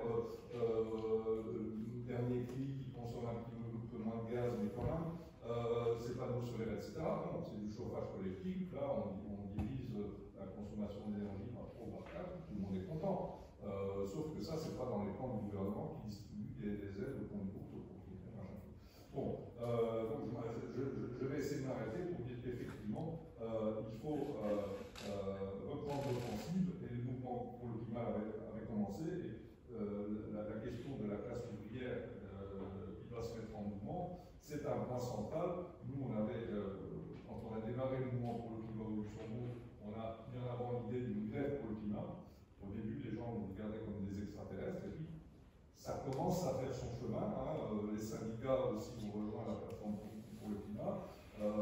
Bon, il y a encore beaucoup de travail à faire, mais je pense qu'en mettant en avant des exemples concrets où on pourrait très rapidement réduire drastiquement toute une série d'émissions, que ce soit le transport et le bâtiment, c'est déjà plus de la moitié des émissions par chez nous. On peut diviser ça par 2 ou par 3. On se rapproche déjà des rails de l'accord de Paris et il y a encore d'autres choses à faire qui seraient possibles à condition de rompre avec le capitalisme. J'ai trop parlé, mais j'espère que ça pourra susciter dans les autres textes.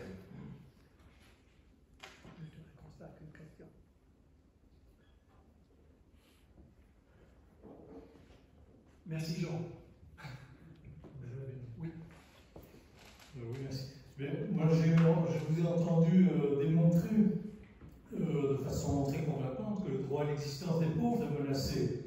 Et bon, c'est pas non plus une question, mais justement, est-ce que on ne voit pas là, d'une certaine manière, une solution au problème de dire il y a une partie de l'humanité qui va disparaître, et donc le réchauffement climatique et la pression sur la planète sera moindre.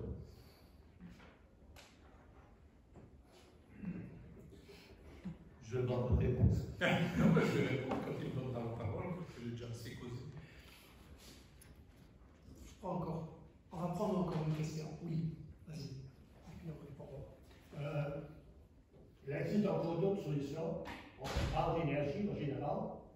En général, on parle aujourd'hui d'hydraulique, d'éolienne et du solaire, et un peu de biomasse. Mais ce qui manque, et ce qui n'est pratiquement pas du tout utilisé, c'est la température ambiante sur notre Terre. C'est-à-dire, sur notre Terre, il n'y a pas de froid, il n'y a que de la chaleur.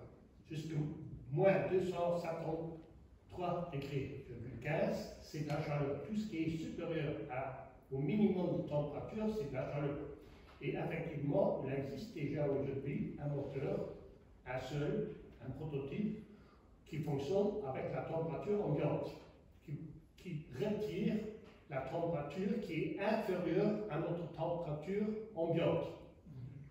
La température sur notre Terre, elle est plus grande que l'énergie éolienne, l'énergie solaire, au moment plus élevé que le pétrole, plus élevé que le gaz et le charbon qui se trouvent sur notre Terre, comme potentiel énergétique. Maintenant, je sais où il existe le moteur parce que c'est mon associé qui l'a créé.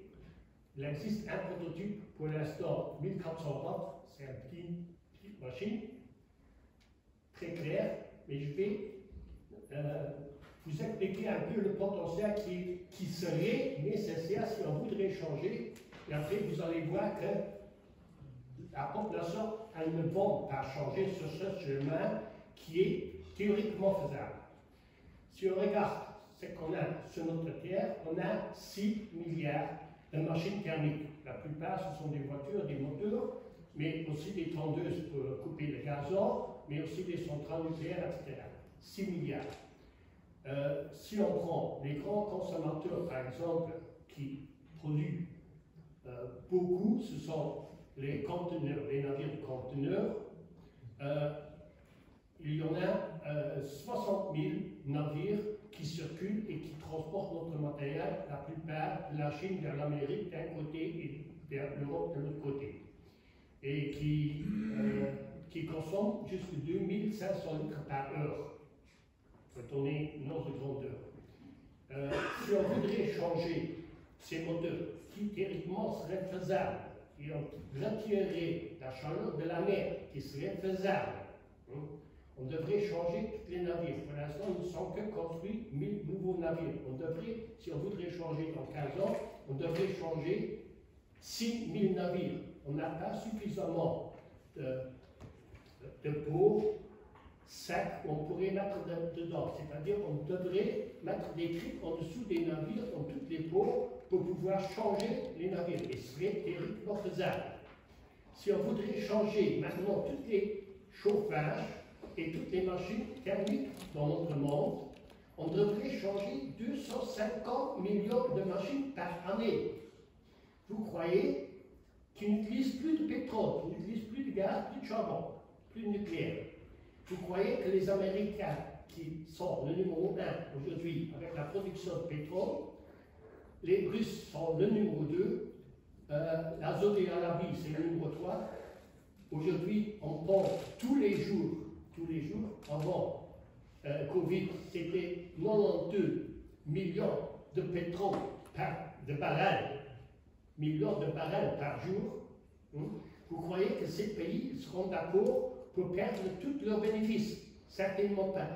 Ceux qui ont réclamé en premier, avant qu'il y avait la conférence à Glasgow, c'était les Australiens qui sont le numéro 1 avec la production de charbon, et le numéro 2, c'était la Saudi Arabie, qui ont déjà réclamé qu'on ne change absolument rien, ou de préférence rien, parce qu'ils vont perdre tous leurs bénéfices. Et c'est le bénéfice qui commande la terre. Mais si on voudrait changer ça, on n'aurait même pas dans le monde suffisamment de travailleurs, même si on ne produirait plus des produits inutiles, on n'aurait pas de matériel suffisant, même si on arrêtait la production de toutes les voitures, on n'aurait pas suffisamment de matériel sur la terre pour faire cette fabrication de changement. Incroyable. Mais on aurait suffisamment d'argent. Bizarre. D'accord, merci. Daniel. Oui, sur la population, Il est indiscutable que le nombre de gens sur Terre fait partie de l'équation climatique. Il y a une équation d'ailleurs, qui s'appelle l'équation de Kaya, qui met en relation la population, l'intensité énergétique de la croissance, l'intensité en carbone de l'énergie, et je ne sais plus quoi encore. Donc c'est un fait. C'est un fait. La population fait partie de l'équation. Maintenant, si vous supprimez les plus pauvres, parce que c'est votre suggestion. Non, c'est pas ma suggestion. Non, je plaisante. Je plaisante, c'est de la provocation. Si les plus pauvres disparaissent aussi, enfin aussi quelques centaines de millions de plus pauvres disparaissent aussi ceux qui émettent le moins de CO2. Et ça ne change rien à la dynamique d'accumulation et d'émission effrénée des plus riches. Rien du tout. Donc ce n'est pas une solution. De toute manière, c'est une solution barbare. Mais certains y pensent effectivement. S'ils n'y pensent pas, je pense qu'ils sont dans une disposition d'esprit qui les met sur la voie de le penser. Je pense qu'il y a quelque chose de nouveau qui est en train de se passer dans les têtes de, peut-être pas du pourcent, mais du pour mille des plus riches. Les Bezos, les Musk et autre chose. Et qui se matérialisent ou qui se symbolisent dans leur tourisme spatial. Je ne pense pas qu'ils font du tourisme spatial simplement pour se shooter à l'adrénaline de voir la Terre de loin. Je pense que certains d'entre eux, d'ailleurs Musk il le dit explicitement, s'imaginent qu'on va déménager sur une autre planète, on va créer un atmosphère artificielle, une biosphère artificielle, etc. Donc ils se disent, bon, on a bougé la planète, ben c'est rien, nous on quitte le navire et on laisse les rats dans le navire, sombrer avec le navire. C'est ça la logique, peut-être pas explicite, mais implicite qui est derrière. Je pense que c'est extrêmement redoutable. Et c'est à ça que je faisais allusion quand je parlais d'un danger de retour du malthusianisme. Je pense que ce retour du malthusianisme, il est inscrit dans les politiques néolibérales des climato-négationnistes à la Trump, à la Bolsonaro, à la Zemmour et d'autres. Ils sont nombreux aujourd'hui. Ils sont dangereux parce qu'ils savent être populaires dans le sens populiste du terme, et Trump y excellait. Donc voilà. Maintenant, indépendamment de ces considérations-là, aux personnes qui se disent tout de même, oui, enfin, on est tout de même trop nombreux, la population du monde augmente trop vite, il faudrait faire quelque chose. J'ai l'habitude de répondre à deux choses. La première chose que je réponds, c'est que oui, on peut penser que la population mondiale est devenue trop nombreuse, qu'il aurait mieux valu qu'on reste 2 milliards ou 3 milliards, et pas d'être en route vers les 8 milliards, mais il n'y a pas, si on exclut les solutions barbares, il n'y a pas de solution rapide à ce problème. Hein, on ne peut pas, les transitions démographiques sont des mouvements lents, première chose. Donc on ne répond pas à l'urgence en actionnant le levier démographique. Et la deuxième chose que je réponds, c'est que c'est la question avant tout du droit des femmes. Du droit des femmes à décider de leur fécondité, donc de contrôler cette fécondité, donc d'avoir accès à la contraception, à l'avortement libre et gratuit, à sortir du patriarcat et de ses relations patriarcales, avoir droit à l'éducation. C'est de ça que ça dépend. Pourquoi les gens... Et enfin, ça dépend de la sécurité sociale. Parce que pourquoi les gens dans les pays pauvres font plus d'enfants, indépendamment du fait qu'ils n'ont pas accès à la contraception, ou mal, ou peu, et qu'il y a la chape de plomb patriarcale, les gens font beaucoup d'enfants parce qu'il n'y a pas de sécurité sociale et que les enfants, c'est une assurance qu'on ne va pas crever, on sera vieux et qu'on ne pourra plus travailler. Voilà. Aussi simple que ça. Donc, un bon système de sécurité sociale et les droits des femmes et la question démographique est résolue, se résoudra d'une manière ou d'une autre. Sur la révolution industrielle, ce qu'a dit le camarade est exact. Donc, ça ne s'est pas fait en un claquement de doigts, c'était un processus qui s'est étalé sur plusieurs décennies, sur même, près d'un siècle, je pense. Il y a, outre le bouquin de Fressos que tu citais, il y a le fameux livre de notre ami Andreas Malm, Le capital fossile, qui explique pourquoi les capitalistes sont passés de la force hydraulique à la force charbon, avec une motivation qui était avant tout une motivation de discipliner la force de travail. Ça, c'est sa thèse à lui. Je pense qu'elle est en partie exacte, en tout cas pour l'industrie textile en Angleterre, mais qu'elle n'explique pas tout, parce que le charbon était déjà utilisé avant. Il était utilisé en sidérurgie, puisqu'il fallait du coq, et l'invention du coq, elle date du début du XVIIIe siècle, 1730 ou 1740, si je ne m'abuse. Mais donc, effectivement, ça s'est passé comme ça. Maintenant, est-ce que ça signifie qu'on peut rejouer le film à l'envers? Non, je ne crois pas. Je ne crois pas, pour une série de raisons qui sont aussi des raisons sociales. Enfin, parlons de la mobilité. Je pense que le droit à la mobilité, enfin, il faut reconnaître un certain droit à la mobilité, qui est un acquis, qui est une libération pour les gens de pouvoir voyager, de pouvoir voir le monde. Donc, on ne peut pas revenir en arrière sur ça. Comment est-ce qu'il faut faire? Il faut avant tout mettre en avant des solutions de transport public et de transport public gratuit, en tout cas au niveau des villes, et même au Luxembourg, tous les transports sont gratuits, non? Surtout le Grand-Duché, non? Oui, voilà. Donc, des solutions comme ça, c'est possible, là au moins vous êtes en avance. Hein? Il y a des exemples partout, mais donc des solutions comme ça, mais ça n'épuisera pas. Je pense que ça ne suffira pas. Je pense que si on veut présenter une image réaliste parce que attractive de la transformation écologique, il faut qu'elle prenne en compte dans une certaine mesure l'émancipation que constitue la possibilité de mobilité individuelle. Donc le vélo électrique par exemple, ou le vélo tout court bien sûr, mais pour ceux qui ont moins de muscles, le vélo électrique c'est quand même pas mal, hein, surtout dans un pays où il y a beaucoup de montées. Et je dirais même la voiture électrique. Évidemment, on ne peut pas remplacer une voiture par une voiture.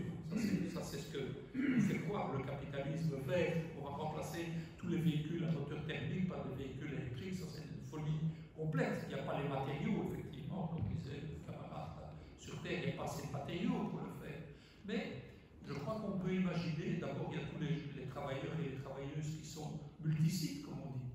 Hein? Les infirmières à domicile, elles ne vont pas prendre le transport en public comme transport public pour visiter les personnes. Or, si on veut une politique qui est davantage axée sur le soin, il faut plus de personnes qui font ce genre de travail et qui soient mieux payées, qui aient de meilleures conditions. Donc, il faudra un véhicule. Ils ne peuvent pas uniquement le faire vélo électrique non plus. Je ne crois pas, enfin peut-être, mais donc je pense qu'il faudra garder tout de même l'idée d'un certain nombre de véhicules électriques pour des choses comme ça, mais aussi même pour des possibilités d'exclusion, des véhicules qui soient des véhicules communs, des poules de véhicules partagés en bout de chaîne des transports publics, par exemple. En fait, je pense qu'il ne faut pas être trop radical. J'aime bien être très radical, mais il ne faut tout de même pas être radical au point que les gens vous disent que vous êtes complètement fou, on n'en veut pas de votre système. Donc il faut faire un peu attention à ça. Donc je ne pense pas qu'on peut retourner jouer le film à l'envers. Il faut avoir une perspective de progrès qui mette qui dessine les contours d'un avenir désirable. Je pense que c'est ça qu'il faut essayer de faire. Et je pense que il y a trois arguments, je dirais, trois facettes que je vois qui sont privilégiées pour ça. D'abord, c'est la reconquête du temps. Il faut travailler moins, il faut produire moins. Donc il y a une possibilité de reconquérir le temps. Enfin, j'ai lu quelque part que 50% de l'énergie qui était consommée aujourd'hui, c'est une énergie qui est consommée pour les besoins du capitalisme et dont on pourrait se passer.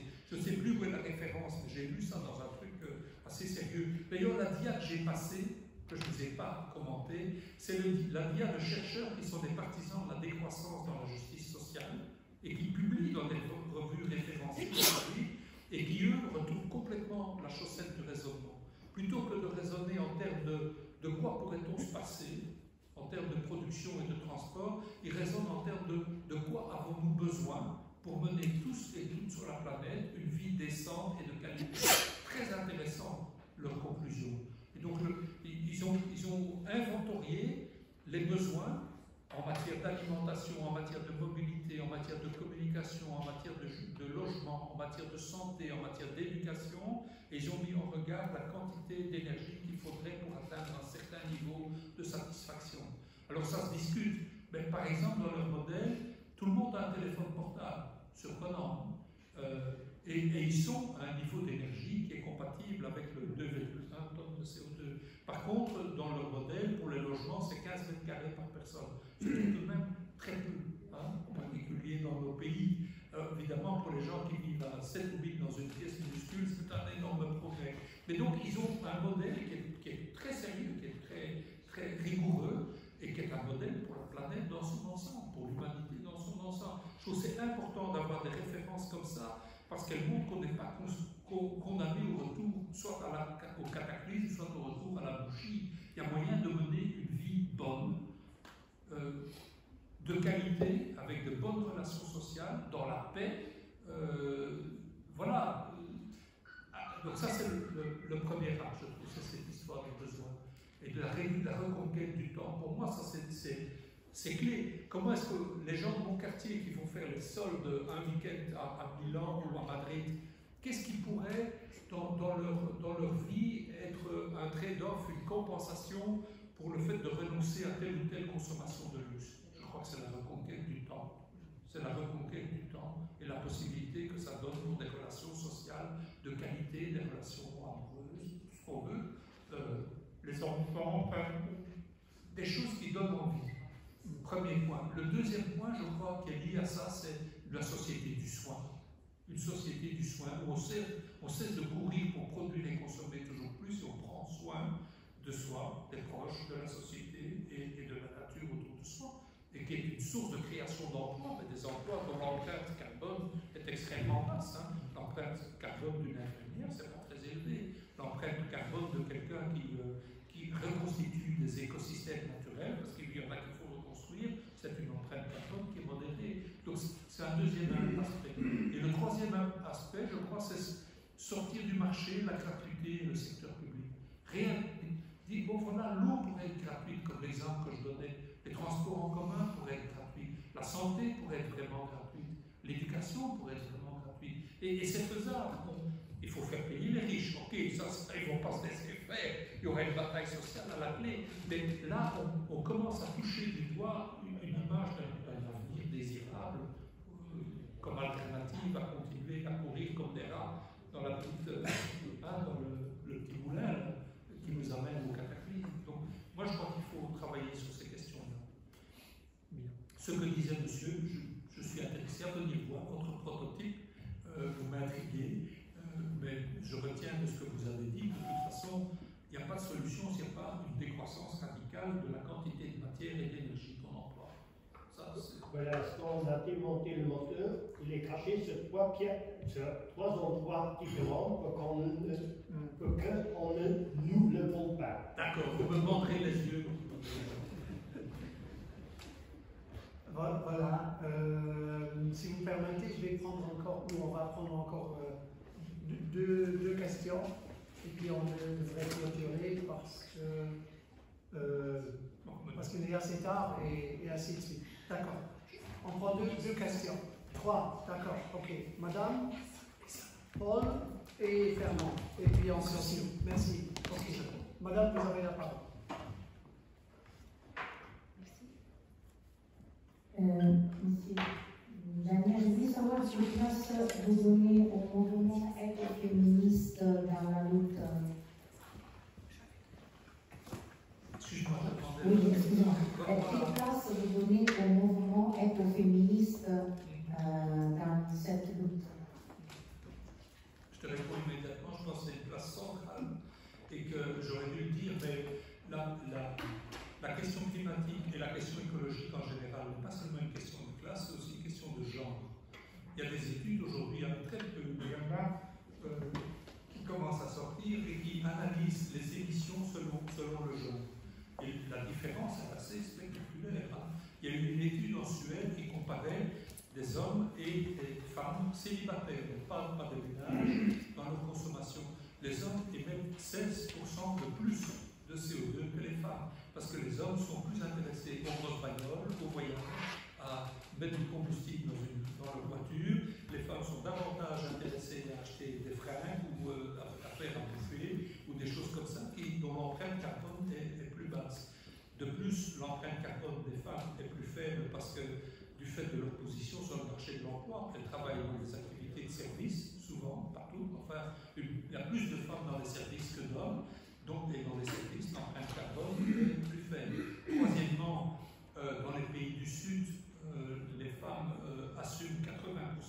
production vivrière. Une bonne partie de cette production se fait en agroécologie, si vous voulez. Ce n'est pas de l'agrobusiness. Et les pratiques agroécologiques sont des pratiques qui permettent d'accumuler du carbone dans les sols. Donc c'est bon pour l'environnement. Et quatrième point, les femmes sont davantage victimes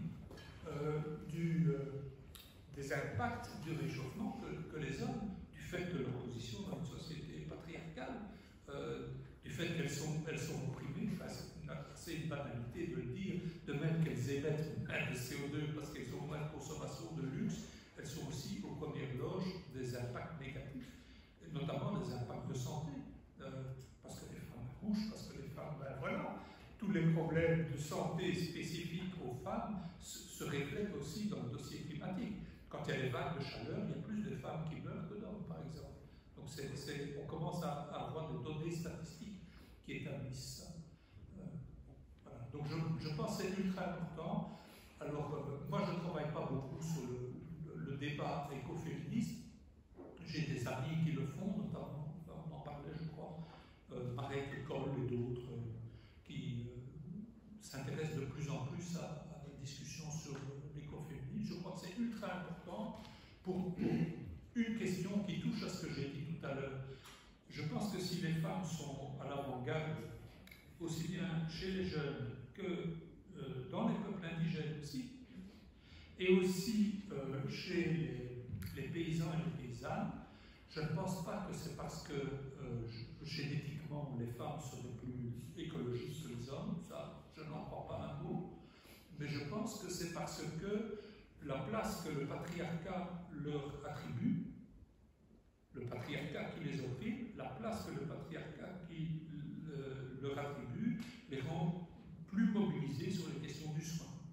Pour ma part, c'est évident, quand on sait qu'en voit en Afrique les femmes qui vont chercher de l'eau, par exemple, ou chercher du bois de chauffe pour faire bouffer, elles sont obligées de faire de plus en plus de distance dans des conditions de plus en plus pénibles, donc elles sont les premières à constater l'impact du changement climatique.